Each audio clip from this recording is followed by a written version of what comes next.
우선 강의 안내를 좀 해드리고 시작을 하려고 합니다. 교재 보시면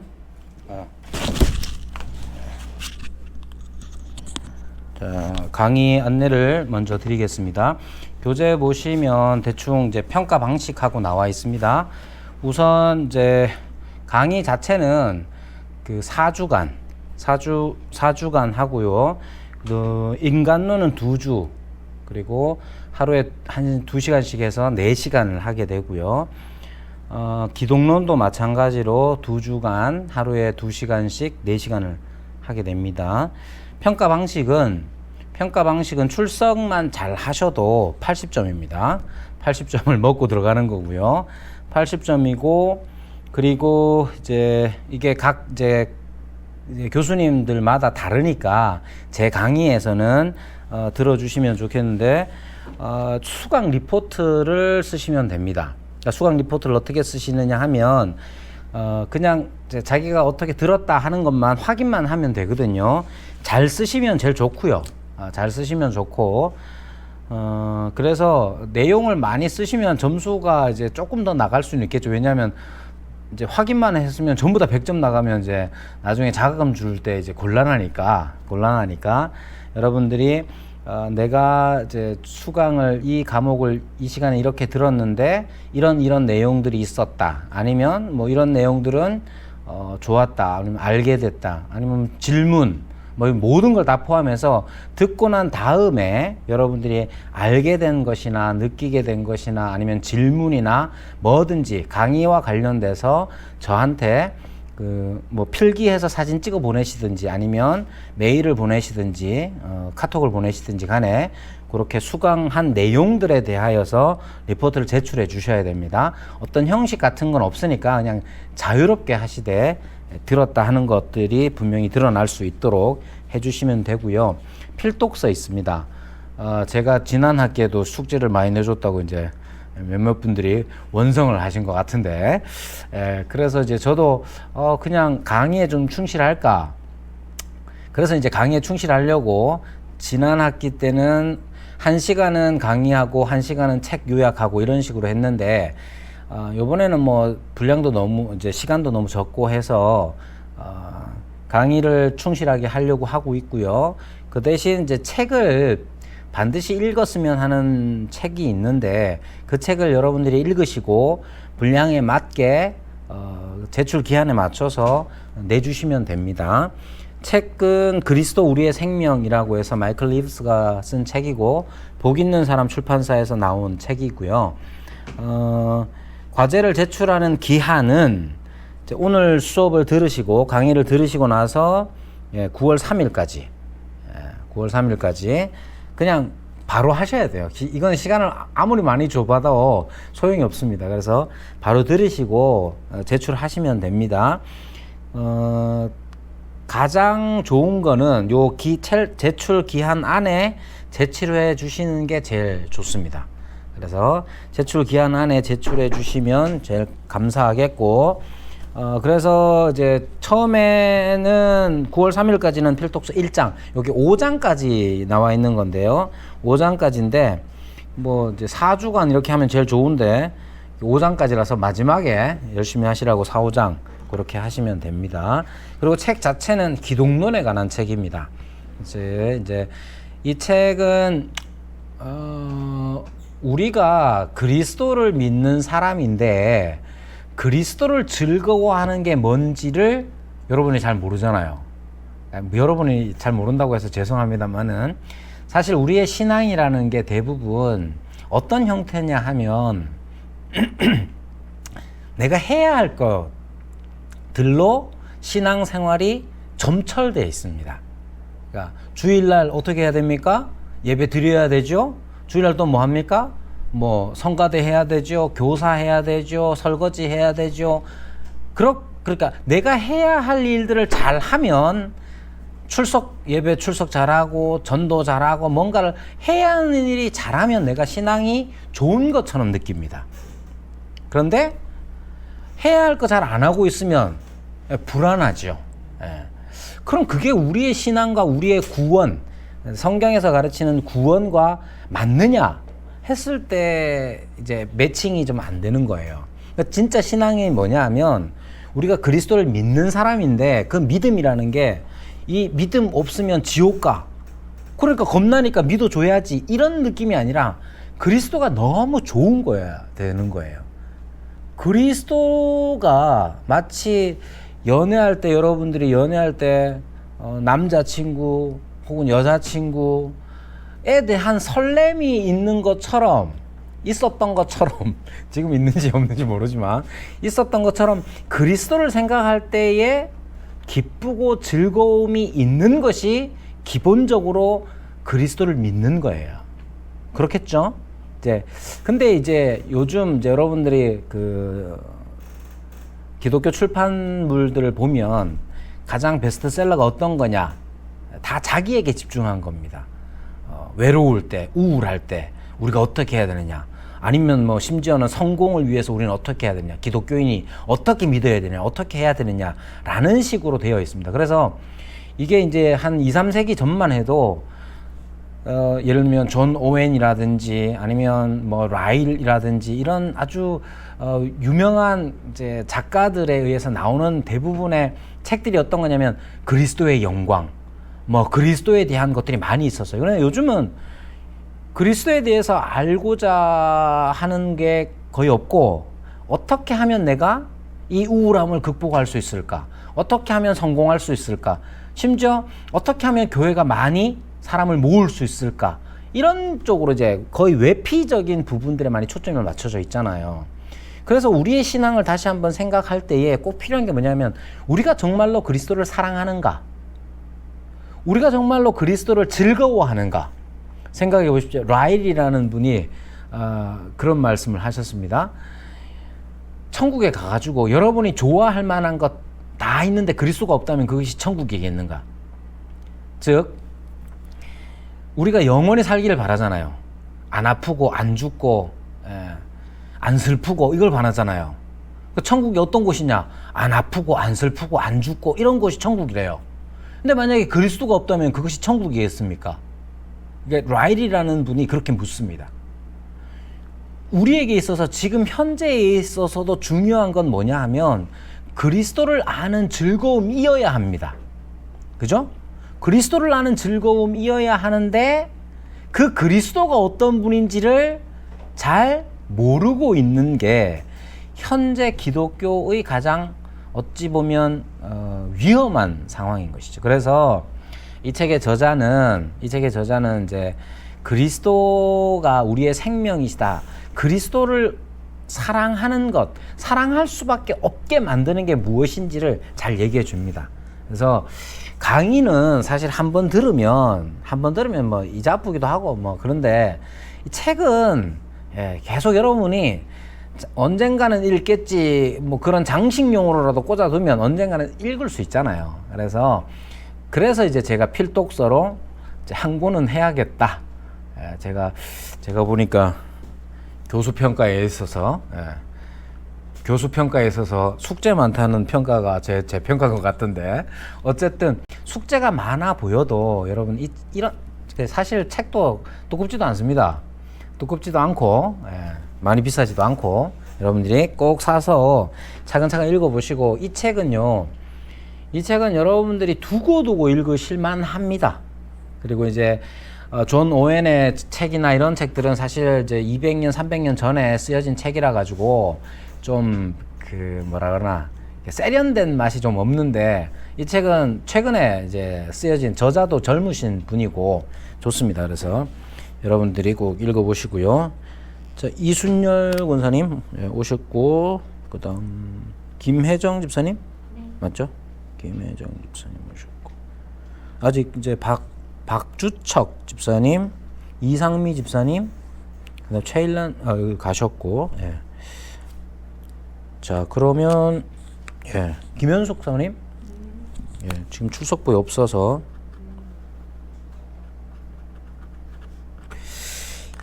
그렇게 한번 해보도록 하고요. 그리고 이제 이제 시작을 하겠습니다. 이제 시작입니다. 자, 시작을 하는데요. 우리가 2주 동안 4시간 동안 배워야 할 게 뭐냐면 인간론입니다. 인간론. 자, 인간론. 여러분 여기 현장에 계시는 분들 대답 열심히 잘해 주세요. 그래야 재밌죠. 자, 인간론. 말 그대로 인간에 대해서 배운다는 거잖아요. 자, 인간에 대해서 우리가 배우는데 인간에 대해서 우리가 왜 배워야 할까요?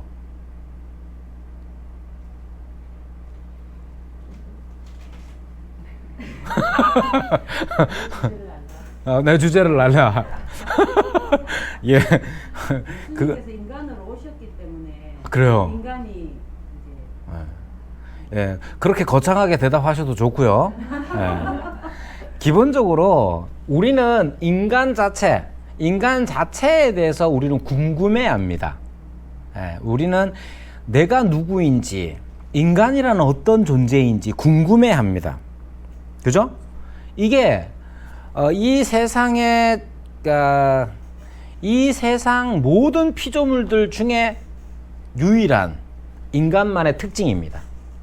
자, 그러면 이렇게 인간에 대해서 궁금해하면 인간이란 무엇이냐를 알고 싶어 하잖아요. 그럼 인간에 대해서 알고자 했을 때에 필요한 게 뭘 것 같아요?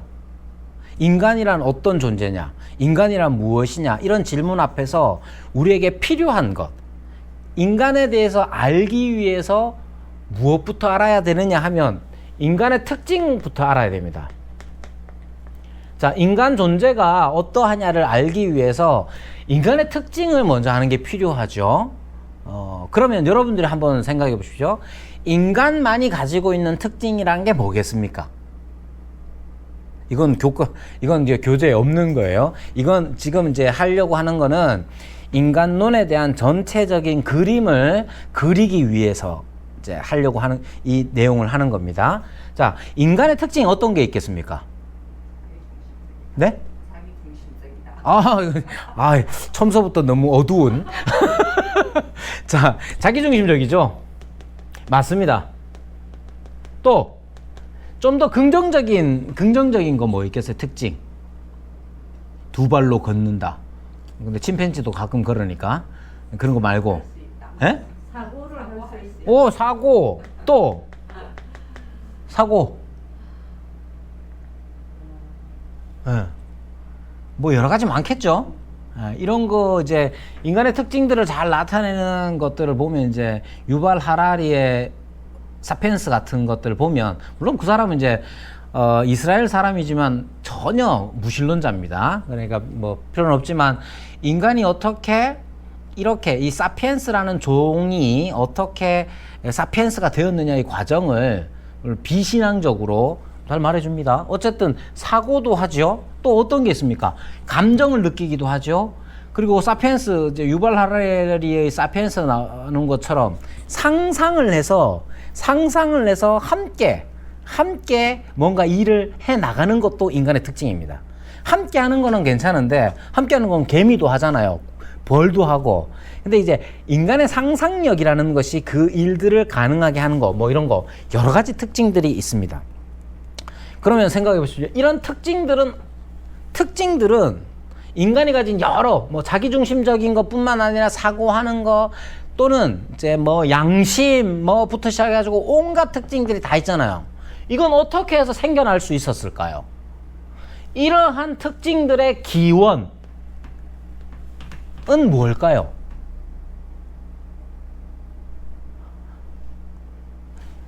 두 가지를 얘기합니다. 인간이 되게 한 것이 무엇이냐에 대해서 사람들은 크게 두 가지를 얘기합니다. 첫 번째, 진화를 얘기합니다. 진화가 뭐냐? 인간이 이런 특징들을 가지게 된 건 그냥 오랜 시간을 거치면서 주어진 환경에 적합해져 가는 과정이었다라고 생각한단 말이에요. 이거 믿는 사람이 여기는 없겠죠? 뭐 그렇게 생각해도 상관은 없습니다. 그런 분들도 이 강의를 들을 수 있고 교회를 다닐 수도 있습니다.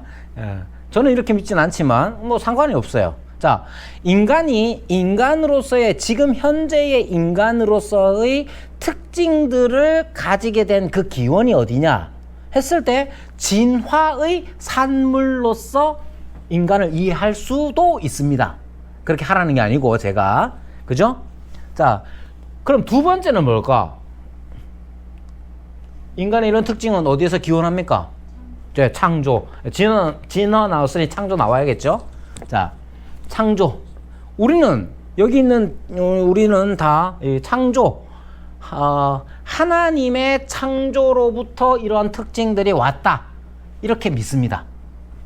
그래서 인간의 특징들, 인간 존재에 대해서 우리가 잘 알기를 시작하는 그 시작점이 어디여야 하느냐 하면 우리가 진화일 수도 있고 창조일 수도 있는데 우리가 창조된 존재로서의 인간, 창조된 존재로서의 그 특징을 생각하기 위해서 원래의 상태에 대한 올바른 이해를 위해서 시작해야 하는 시작점이 어디냐? 우리를 창조하신 창조주. 창조주가 어떤 분이냐를 아는 일부터 시작하는 거예요. 그게 아주 중요합니다. 자, 제가 글씨를 이렇게 쓰죠. 뿐만 아니라 이런 식으로 지금 제가 강의를 하잖아요. 이렇게 강의하는 사람 우리 바이블 플러스에서 누가 있습니까? 별로 없겠죠. 저만 이렇게 지저분하게 하는 거잖아요.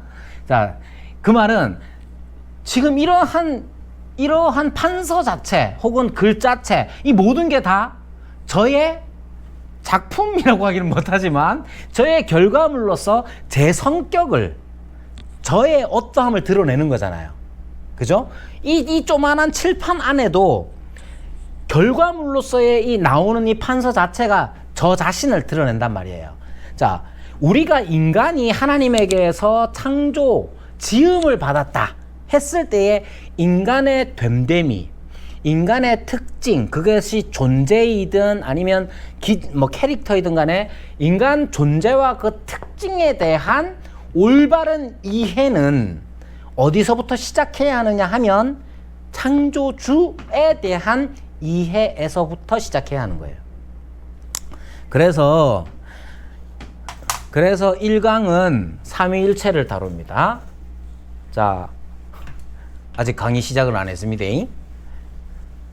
자, 그래서 1강은 삼위일체 하나님의 인간 창조. 근데 인간 창조보다 삼위일체에 더 초점을 맞춰서 1강을 하고요. 2강은 이렇게 삼위일체 하나님께서 인간을 창조하셨을 때의 그 특징. 한마디로 하면 하나님의 형상이라고 했을 때의 그 특징이 무엇인지를 2강에서 하고요. 3강은 여러분 이거 인간론이라 해도 할 게 엄청 많아요. 그러니까 할 게 엄청 많은데 4시간만 주고 하라니까 취사 선택할 수밖에 없습니다. 그래서 저는 저는 이 4시간을 삼위일체와 관련 지어서 인간의 창조와 죄를 다루려고 합니다.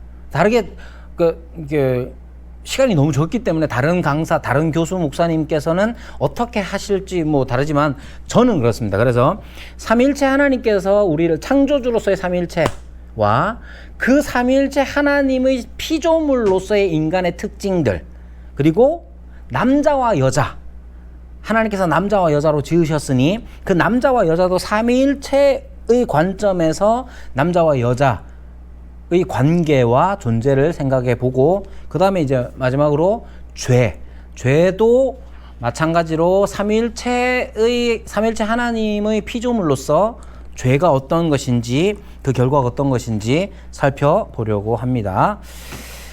자, 그러면 이제 1페이지, 강의한 1페이지.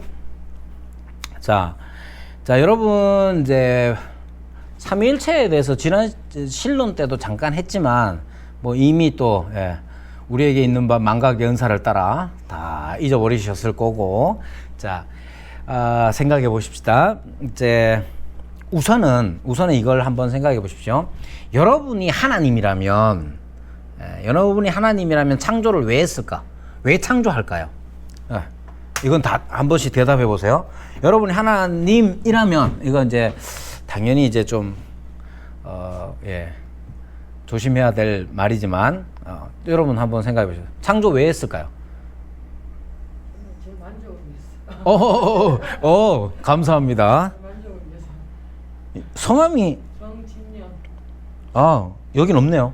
아까 부르셨는데. 정진영. 여긴 없습니다. 계속 정진영. 권사님이세요? 예, 예. 네.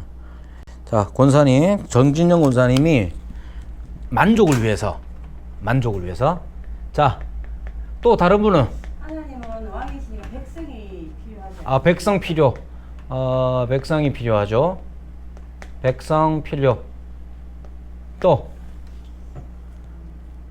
하나님은 왜? 여러분이 그러니까 너무 하나님 입장이 되려고 하지 말고 여러분이 그냥 하나님이라면 여러분이 전능하셔.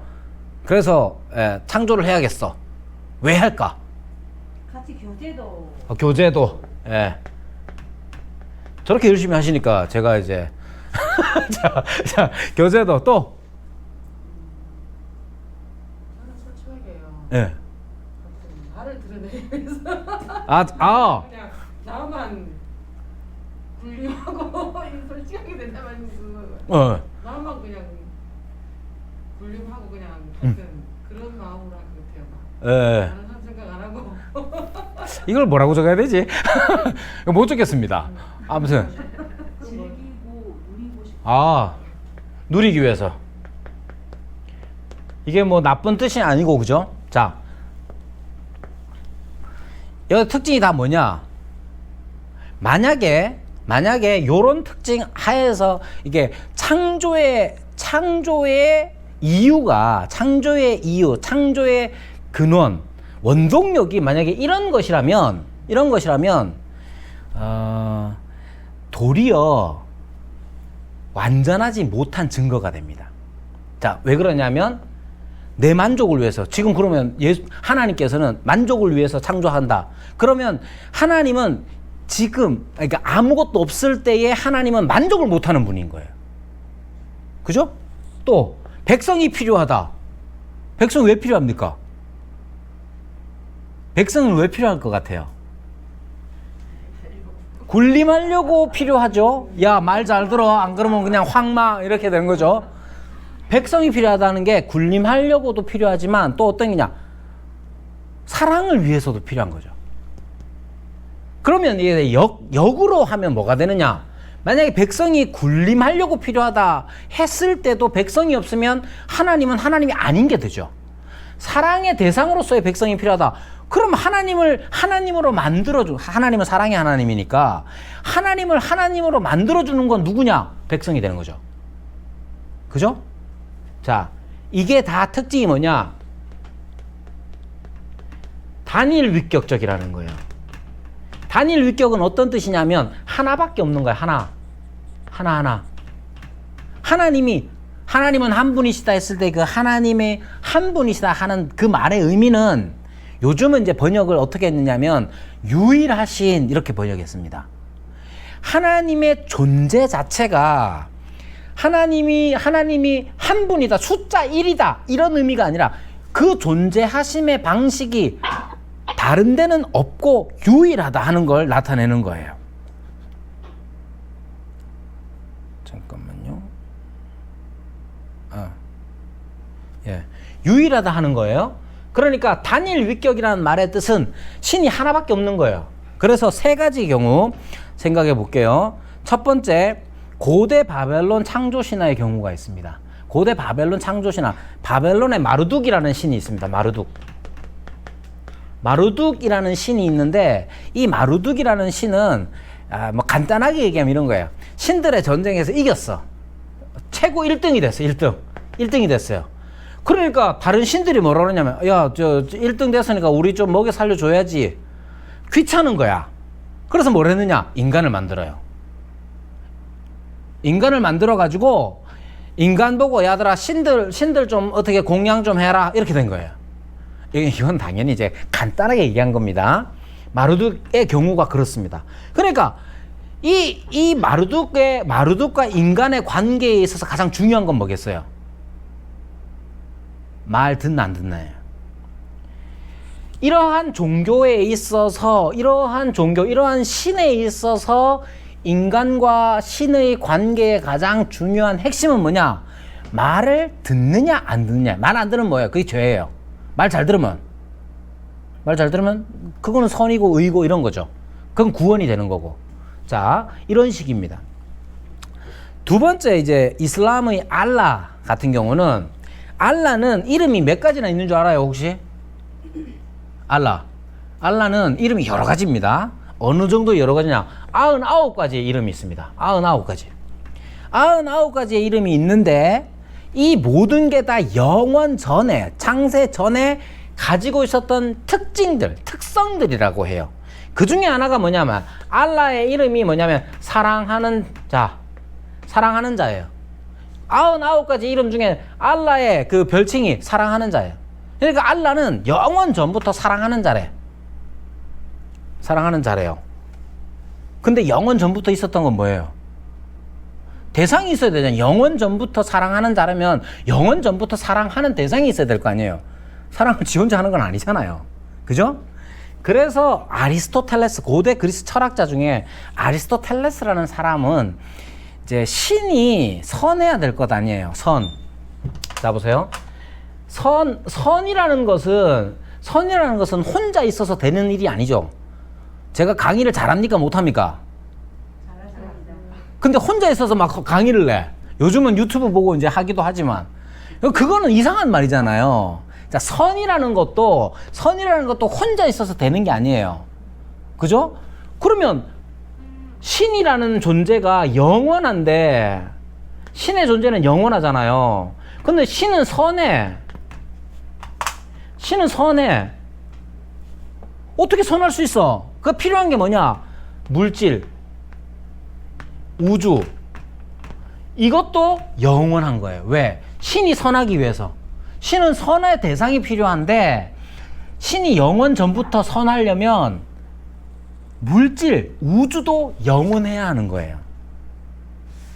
자, 이 말이 어떤 뜻이냐면, 여러분, 단일 위격의 신, 하나밖에 없는 신은, 자, 하나밖에 없다는 뜻이 마르둑의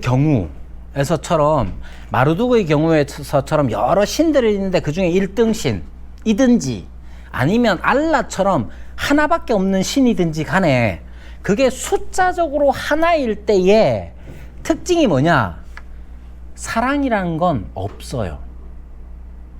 그뿐만 아니라 아까 잠시 말씀드린 것처럼 하나님이 사랑의 대상이 필요해서 우리를 지으셨다면 우리는 하나님을 하나님으로 만들어주는 존재가 돼요. 그래서 아리스토텔레스의 신관처럼 우리도 결국 신적인 존재가 되는 것이죠. 자, 그래서 우리가 너무 간단하고 쉽게 우리가 만약에 하나님이라면 라는 식의 생각, 상상, 그것 자체는 단일 위격적 신의 창조를 우리로 하여금 생각하도록 만듭니다. 그리고 그 결과가 뭐냐? 우리와 하나님과의 관계는 행위적인 것 이외에는 없는, 즉 사랑이라는 것 자체가 존재하기가 어려운 관계가 되는 거예요. 단일 위격의 신의 경우에. 자, 너무 좀 어렵게 얘기할 수도 있는데, 그러면 좀 더 쉽게 삼위일체 하나님에 대해서 한번 생각해 보십시다. 삼위일체는 어떻게 알게 됐습니까? 하나님이 삼위일체로 계신다는 게 어떻게 알게 됐습니까? 삼위일체, 하나님이 삼위일체시다 하는 걸 어떻게 알게 되느냐? 계시를 통해서 알게 되죠. 계시. 근데 이 계시의 가장 중요한 계시가 뭐냐? 가장 완전한 계시가 뭐냐면 예수 그리스도예요. 예수 그리스도께서 이 땅에 오셔서 말씀하신 것을 통해서 우리는 삼위일체가 결국은 우리에게서 드러난 거예요. 자, 예수님께서 우리에게 알려주신 것들 중에 어떤 게 있느냐면 영원 전에 창세 전에 하나님 아버지께서 뭘 하고 계셨는지를 가르쳐 주십니다. 요한복음 17장 5절 그리고 17장 24절을 보면 17장 5절에 아버지께서 나와 함께 계셨다 그리고 24절에는 아버지께서 창세 전부터 나를 사랑하셨다 그래요. 두 가지 계시를 통해서 뭐가 나타나느냐? 아버지라는 말이 등장을 하고요. 그리고 그분이 뭘 하고 계셨느냐? 나를 사랑하셨다고 합니다. 언제? 창세 전부터 지금까지. 자, 두 가지가 중요합니다. 하나님은 아버지가 되시고 그 아버지가 되시는 그분이 우리를 성자, 아들 되시는 이를 사랑하셨다는 거예요. 이게 어떤 뜻이냐? 하나님은 계시되 아버지, 성부, 성자, 성령으로 계시는 거예요. 삼위로 계시는 거예요. 삼위. 근데 이 삼위는 하나님이시다. 동일하게. 그래서 여러분들 기억나실지 몰라도 삼위일체를 말하는 가장 유명한, 많이 알려진 문양 중에 이런 게 있습니다. 성부, 성자, 성령. 이렇게. 자, 성부도 하나님이시고 성자도 하나님이시고 성령도 하나님이시다. 성부는 성자가 아니시고 성부는 성령이 아니시고 성자는 성령이 아니시다. 예. 성령은 성부에게서 나오고 성령은 성자에게서 나온다. 필리오케 논쟁이라고 여러분 저 초대교회사 때 들었죠? 필리오케 논쟁. 예, 여러분 역시 망각의 연사를 발휘하시는데, 예, 이게 역삼각형으로 되어 있는 삼위일체 문양이에요.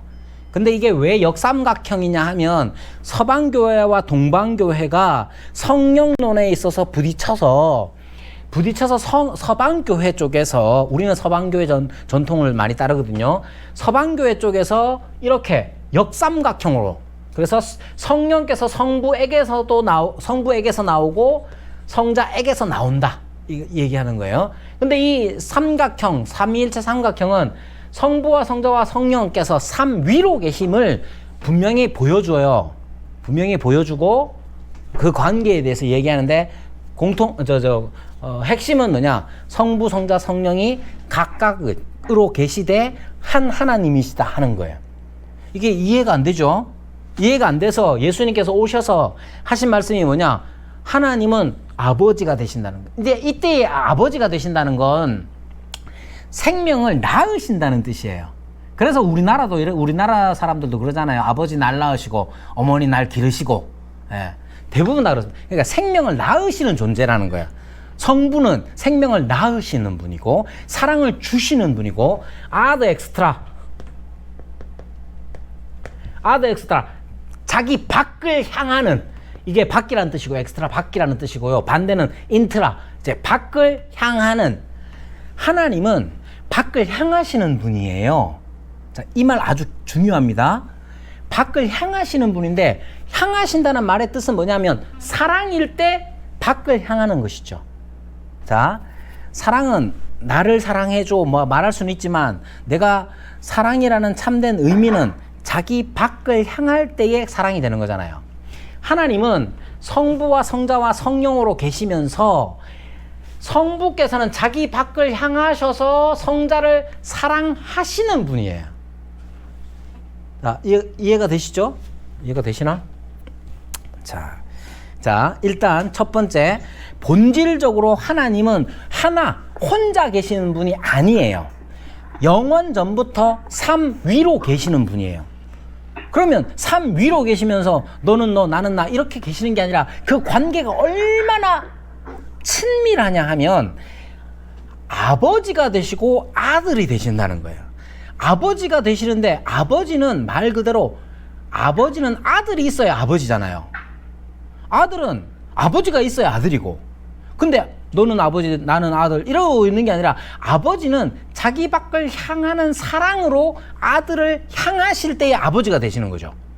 아버지가 날 낳기만 했지 나한테 해준 게 뭐야 뭐 이런 말을 하는 아들도 있겠지만 진짜 아버지는 자기 아들을 향하여 사랑을 베푸는 자예요. 그죠? 아들은 그 아버지의 사랑을 받음으로써 아버지를 사랑하는 자죠. 그리고 아버지는 생명을 낳으시는 분이고 생명을 사랑을 자기 밖을 향하여 나가시는 분인 거죠. 그렇게 계시는 분입니다. 삼위일체 하나님은. 그래서 우리가 생각하는 뭐 마루둑이라든지 우리가 일반적으로 생각하는 그런 신들과 다니엘 위격의 신들과 다를 수밖에 없는. 그래서 성부 하나님은 본질적으로 생명을 주시는 분.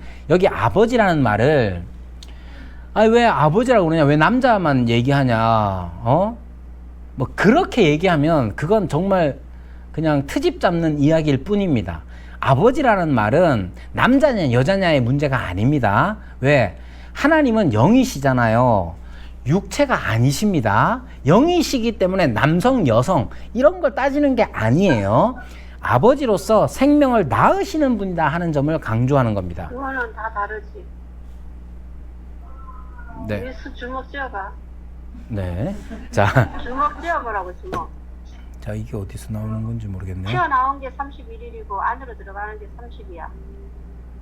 자, 됐습니다. 제가 소리가 안 나서 제가 했는데 자 성부는 그렇게 아버지가 되신다는 건 바로 그런 의미입니다. 그래서 성부께서는 생명을 주시는 분이고 또한 생명을 낳으실 수 있는 분인 거죠. 그러면 성부께서는 영원토록 성자를 사랑하시는 분이고 사랑해 오셨기 때문에 성자를 사랑해 오셨기 때문에 또 다른 사랑의 대상을 창조하시는 게 아무런 어려움이 없는 거예요. 아까 마루둑 얘기를 했지만 마루둑 같은 경우는 자기 필요를 따라서 사람을 만들었단 말이에요. 그러니까 이 사람을 만들었을 때에 마루둑의 경우, 마루둑 신의 경우에는 이 사람을 사랑할 필요가 없어요. 자기 필요를 따라서 만들었으니까. 그러나 하나님은 원래 처음서부터 영원전부터 아들이 계셨고 영원전부터 아들이 계셨고 그 아들을 사랑하시는 분으로서 아버지가 되시는 거예요. 그러니까 영원전부터 아들을 사랑하시는 이분이 그 사랑하는 것 자체를 막 의무로 한다거나 이런 게 아니라 사랑을 막 기뻐하는 거야. 이런 거죠. 제가 아들이 넷입니다. 애가 넷이에요. 근데 요즘 사람들은 애들을 잘 안 놓잖아요. 안 놓는 이유가 뭐냐? 하나를 낳아봤더니 너무 힘든 거야. 그래가지고 둘째 생각을 안 한다고 그래요. 우리는 하나를 낳았더니 너무 쉬운 거야. 그래서 막 그렇지가 않습니다. 우리도 그냥 하나를 낳았더니 막 힘들어 죽을 것 같더라고요. 근데 어쩌다 생겼어. 어쩌다가 생겼어요. 이런 말이 미안하지만 치울 수 없잖아요. 그죠? 그리고 뭐 그럴 거야. 근데 아이를 하나 낳았더니 이 아이가 너무 예뻐. 그럼 어떤 마음이 자연스럽게 생깁니까? 둘째도 낳아야지. 둘째도 너무 예뻐. 그럼 셋째도 한번 해볼까? 이런 생각 되잖아요. 근데 셋째가 골치가 아프네? 그럼 넷째는 못하겠. 이렇게 되는 거잖아요. 자, 아버지 하나님은 아들을 영원전부터 사랑하는 분이었어요. 근데 그 사랑이 의무가 아니라 그 아들을 사랑하는 것 자체가 너무 기쁜 분이야. 그렇기 때문에 그 기쁨이 흘러 넘쳐서 또 다른 아들들을 하나님께서 창조하시는 거예요. 그러니까 이것은 하나님에게 있어서 자연스러운 일일 뿐만 아니라 그렇게 생겨난 창조된 피조물인 인간을 향한 하나님의 태도는 뭐겠어요? 사랑이고 기뻐하는 거죠. 그죠? 자, 이게 이제 여러분 이것만 잘 이해해도 인간에 대한 이해와 그 이외의 죄에 대한 거 다 이제 제일 중요한 핵심이 그겁니다. 자, 하나님은 다니엘 위격의 하나님이 아닙니다. 마르둑처럼 여러 신들 중에 1등 신 이런 거 아닙니다. 또는 알라처럼 다른 거 다 없고 나 유일 하나밖에 없어. 나 하나야. 이런 신도 아닙니다. 하나님은 영원 전부터 영원까지 삶 위로 계시는 분입니다. 삶 위로 계실 때에 아버지 하나님, 이게 왜 아버지가 되시냐? 예수님께서, 하나님의 계시이신 예수님께서 이 땅에 오셔서 밝혀주신 거예요. 아버지께서 영원 전부터 나와 함께 계셨고, 창세 전부터 나를 사랑하셨다. 그렇게 밝혀주셨습니다. 그래서, 하나님은 성부 하나님이 계시는데, 이 성부 하나님은 영원 전부터 아들을 사랑하시는, 자기 밖을 향하시는 분이시구나. 그래서 아들을 사랑하시는데 이 사랑의 기쁨이 넘쳐서 또 사랑할 아들을 하나님께서는 지으셨구나.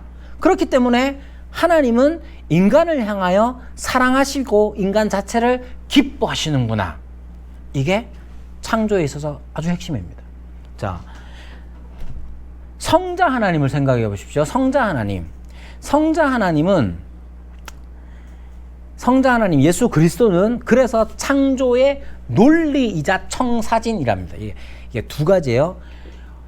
우리가 성자 하나님, 영원 전부터 계신 이 하나님을 생각할 때에 예수님 때문에 창조되었다고 해도 과언이 아닙니다. 즉, 하나님은 아버지로서 성자를 사랑하시는 그 기쁨 때문에 이 땅을, 온 우주를 만드신 거예요. 특히 인간을 만드신 거예요. 그러니까 예수님은, 성자는 창조의 논리가 되시는 것이죠. 자, 그걸 이제 1페이지 마지막에 한번 읽어보시고요. 자, 그 말을 다시 골로새서 1장 15절이나 히브리서 1장 3절에 2페이지 가시면 보시면 이렇게 나옵니다. 골로새서 1장 15절에 보면 그는 누구냐? 예수님입니다. 성자 예수님은 보이지 아니하는 하나님의 형상이시요 모든 피조물보다 먼저 나신 이다. 이렇게 말합니다. 여기에 나와 있는 보이지 아니하는 하나님의 형상. 그러니까 하나님은 안 보이시죠? 왜 안 보입니까? 하나님은 영이시죠? 육체를 가지고 있지 않습니다. 그런 하나님의 형상이랍니다. 형상이란 말의 뜻은 보이지 않는 그분을 드러내는 거예요. 자, 드러내는 겁니다. 그래서 형상이시고, 그러면 예수님께서 하시는 일은 뭐냐?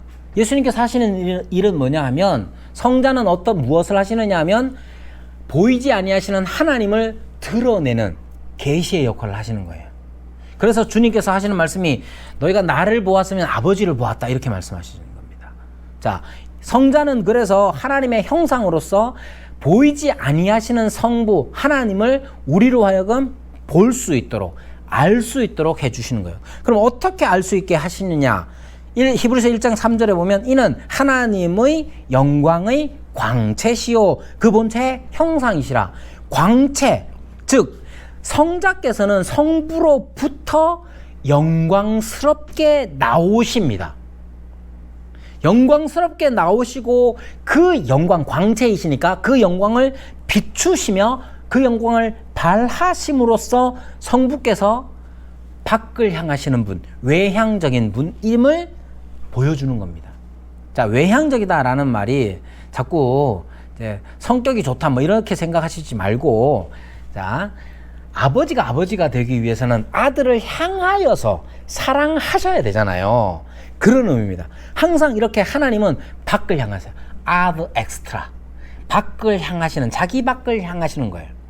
그러면 이 자기 밖을 향한다는 게 사랑에 있어서도 가장 중요한 거죠. 사랑은 나 자신을 사랑하는 거 사랑이 아니잖아요. 그런 사람을 이기주의자라고 그러잖아요. 자기애성 장애 뭐 이렇게 얘기하잖아요. 그러니까 사랑이라는 것도 자기 밖을 향하는 거예요. 선이라는 것도 뭐냐? 선이라는 것도 자기 밖을 향하죠. 내가 다른 사람에게 잘해야 내가 선하다는 말을 듣는 거지. 난 나한테 잘해. 거의 마찬가지로 이기주의적인 거죠.